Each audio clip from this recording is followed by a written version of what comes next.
السلام عليكم ورحمة الله وبركاته. يسعدني ويسعد أسرة المناظرات الإعلامية بمدرستي مدرسة المصري الابتدائية بمحافظة كريم الدين. براحتك. عايزين أداء زي ما كنت مقضية، ما تجريش. عايزين بسم الله الرحمن الرحيم. السلام عليكم ورحمة الله وبركاته.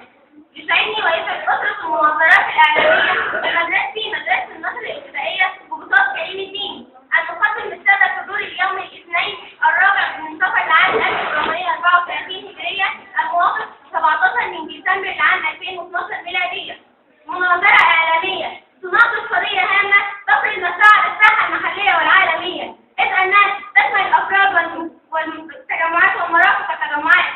إنها قضية انتشار الجرائم في المجتمعات وسعي البعض لنشر أخبارها في الصحف والمجلات ووسائل الإعلام المختلفة المرئية والمسموعة.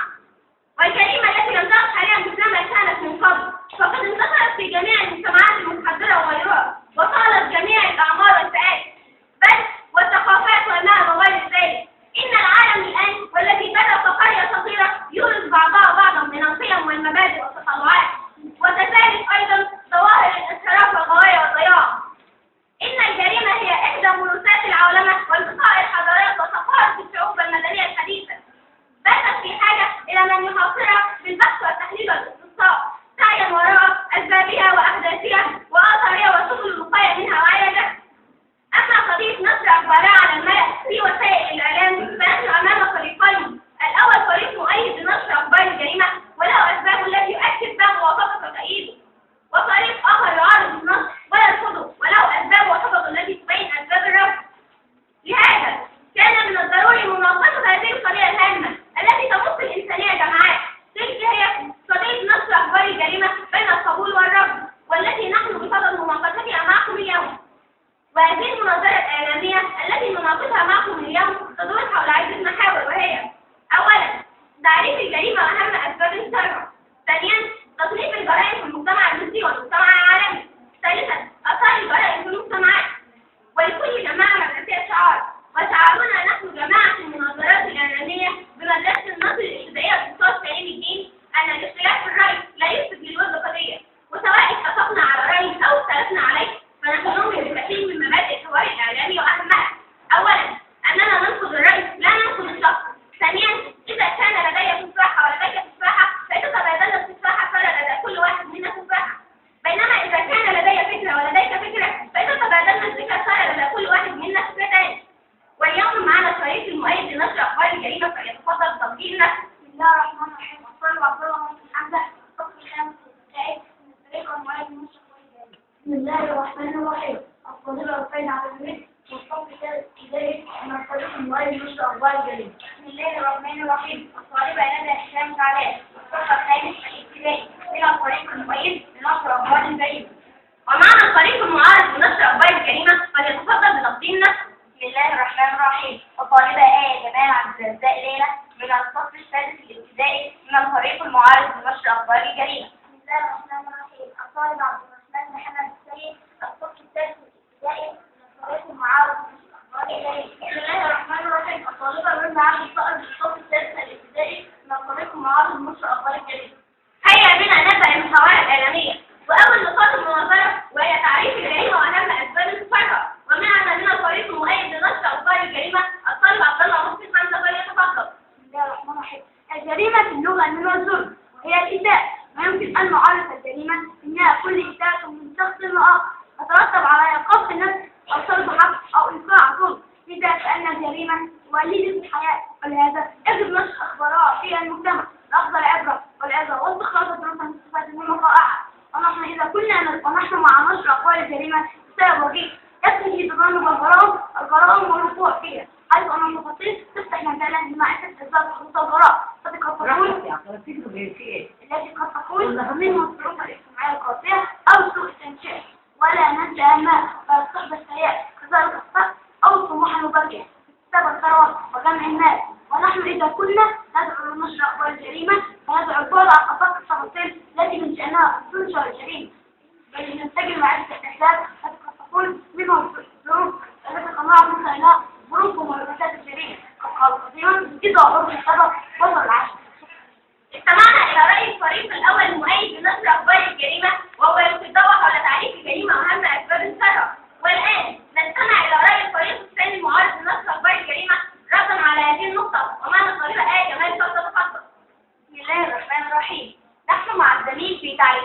الجريمة أنها نوع من الإساءة المترتب عليها ظلم دائم أو ضرر مادي أو معنوي، لكن ليس من المنطقي أن يطالب الزميل بنشر أخبار الجريمة، لأنه بهذا الشكل يمنح الفرصة لغير المجرمين أن ينهبوا نهجهم، كما أن نشر أخبار الجريمة يساعد في اكتساب خبرات واسعة في الإجرام دون جهد مبذول، بما يساعد المجرم العادي إلى تطوير نفسه وتوسيع مداركه وإتقانه للجريمة.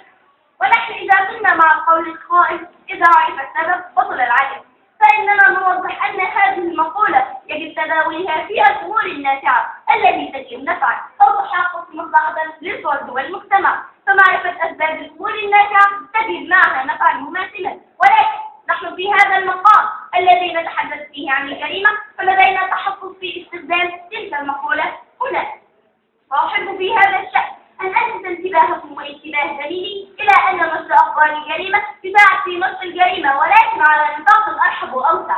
ولنضرب مثلا على ذلك، في إحدى الصحف المصرية وفي باب الحوادث تنشر لنا الجريدة خبرا عن جريمة اعتداء يرويها أن صاحبها الذي هو شاب قام بالاعتداء على والده الذي كان يسيء معاملته ويعاني من غضبه وقسوته، لكنه لا يقوى على التصدي له ومقاومته، لكنه كان يطالع جريدة ذات مساء تحكي عن شاب انتقم من أخيه الأكبر بعدما أغلق المصابيح وسبل الإنارة بالمنزل ثم قيده وانهال عليه ضربا. يقول صاحبها أن هذا الموقف أهدى إليه طرفا من خلف الفكرة التي تقوم على انتهاز الفرصة لغلق النوافذ وإحكام السيطرة على المنزل وقطع سبل الإنارة، وكل ذلك للتخطيط للاعتداء على والده.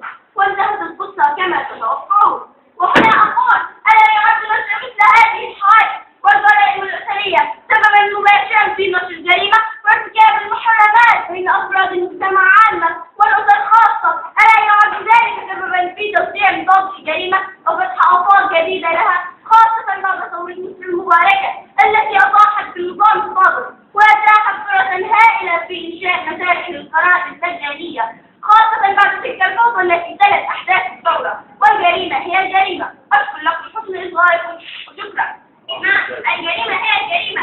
وتعالوا معنا نتعرف على نقطة أخرى من نقاط المحاورة، ألا وهي تصنيف الجرائم في المجتمع المصري والمجتمع العالمي بين مؤيد ومعارض. ومعنا من الطريق المؤيد لنشر أخبار الجريمة الطالبة الفائزة عبد الحميد، فلتتفضل لإلقاء الضوء حول هذه النقطة. بسم الله الرحمن الرحيم.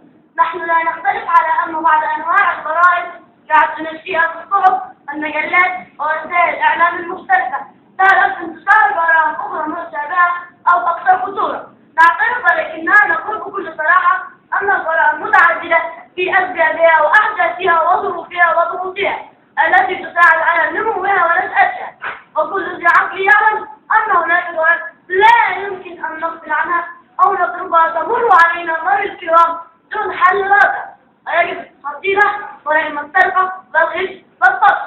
هناك جرائم في حق الإنسانية لا يمكن السكوت عنها كالتلوث، الحروب المدمرة، وإلقاء النفايات في البحار والأنهار والمجاري المائية.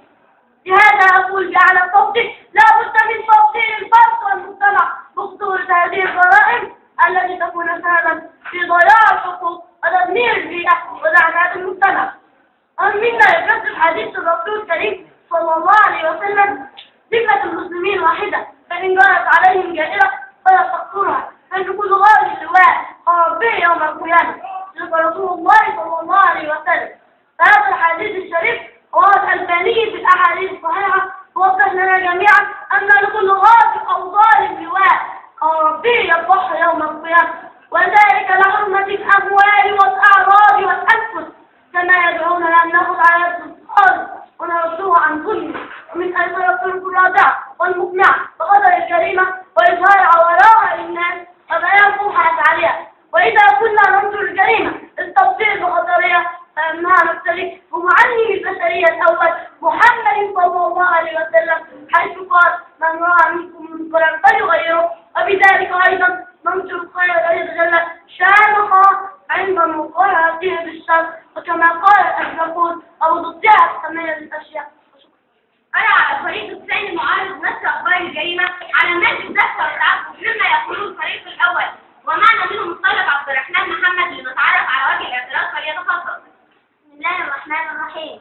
بالطبع لجرائم تصوير، ونحن مع التبصير بالجرائم التي تخص البشرية والإنسانية والمجتمعات، لكننا نرفض نشر أخبار الجرائم التي تخص الأفراد والتوغل في تفاصيلها، فتكون نبراسا للآخرين وعونا لهم على إدمان ما فقدوه من خبرات الإجرام لديهم، أو تحقيق الذات للمنحرفين وسبيل موحدة للحائرين. أما ما نراه بالنشر المباح بأدق تفاصيل الجريمة فلا أجد له تفسيرا، هل هو من أجل باب التشهير أم من أجل باب الترويج للجريدة وتوزيع أكبر عدد من النسخ والمجلات والجرائم، وكذلك أيضا إطلاق الشائعات بين أفراد المجتمع، فكل هذا على حساب النفس. ومن الذي يدفع الثمن؟ فلنبسط نفسنا إلى قول الله تعالى في كتابه العزيز: ظهر الفساد في البر والبحر بما كسبت أيدي الناس ليذيقهم بعض الذي عملوا لعلهم يرجعون. صدق الله العظيم.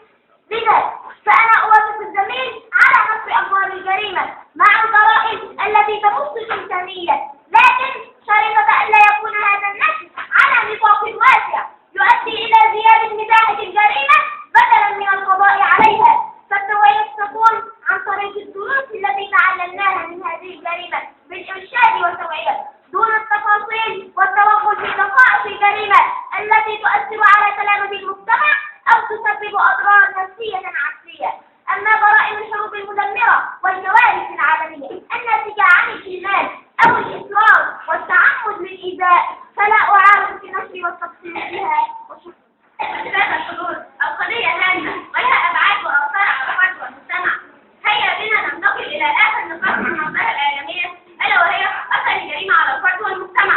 ومعنا من الطريق المؤيد لنشر أخبار الجريمة الطريقة ندى السلام. فلتتفضل. بسم الله الرحمن الرحيم. إن نشر أخبار الجريمة يعد سببا لتفادي وقوع الجرائم وتجنب ويلاتها، ويمنح العظة والاعتبار، ويكسب الأفراد المناعة والوقاية. وكلما يقرأ الصحف والمجلات ويسمع ويرى في وسائل الإعلام عن الجرائم التي تحدث في كل وقت وكل لحظة. وعليكم المثال التالي: نشرت إحدى المجلات عن لص كان يحاول أن يسرق منزلا، فاعترضه صاحب المنزل واستدعى له الشرطة وأخذ جزاؤه ونال عقابه. ألا يعد نشر ذلك سبيلا للوقاية من السرقة وأخذ العظة والحيطة؟ وأن يكون هذا المثال نبراسا لكل صاحب مال أن يحافظ على نفسه وعياله ومنزله. لهذا الاعتبار وأكد وأقول لكم: لا بد من معرفة أسباب انتشار الجرائم في المجتمع، هل هي البطالة أم هناك أسباب أخرى؟ لا بد من البحث وتفصيل الحقائق لمعرفة هذه الأسباب،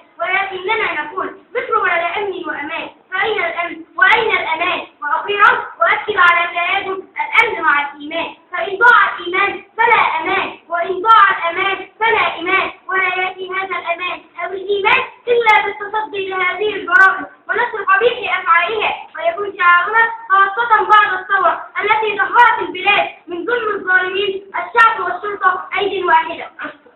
أما علامات الاعتراض على الطريق الثاني المعارض لنشر أخبار الجريمة، ومعنا منهم طالبا منا عادل صادق. فلتتفضل. في نظري أن هذا ليس صعب بالمرة، وذلك أن الصحف المجلات لا تنشر الجريمة كاملة أو تضبط في النشر لكثير من الظروف التي قد تكون أقوى من وسائل الإعلام جميعا، ومن ذلك سهل كثير من الصحف على نشر الأحداث ليكون لها تحقق فيها، وقد يكون نشرها على أقوال الآحاد من الناس المعاصرين للحدث، وقد تنشر بعض الصحف والمجلات وإطلاق قصص مثلا لتحقيق قضية أو تقدم سلطة أعلى، وقد تضايق بعض الأخبار.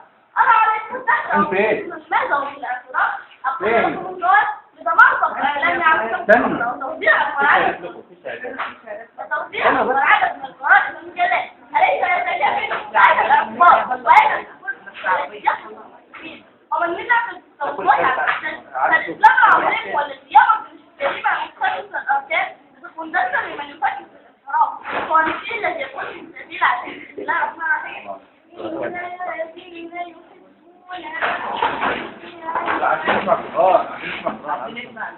إن الذين يحبون أن تشيع الفاحشة في الذين آمنوا لهم عذاب أليم في الدنيا والآخرة والله يعلم وأنتم لا تعلمون. صدق الله العظيم. في الحديث الشريف عن الرسول صلى الله الله عليه وسلم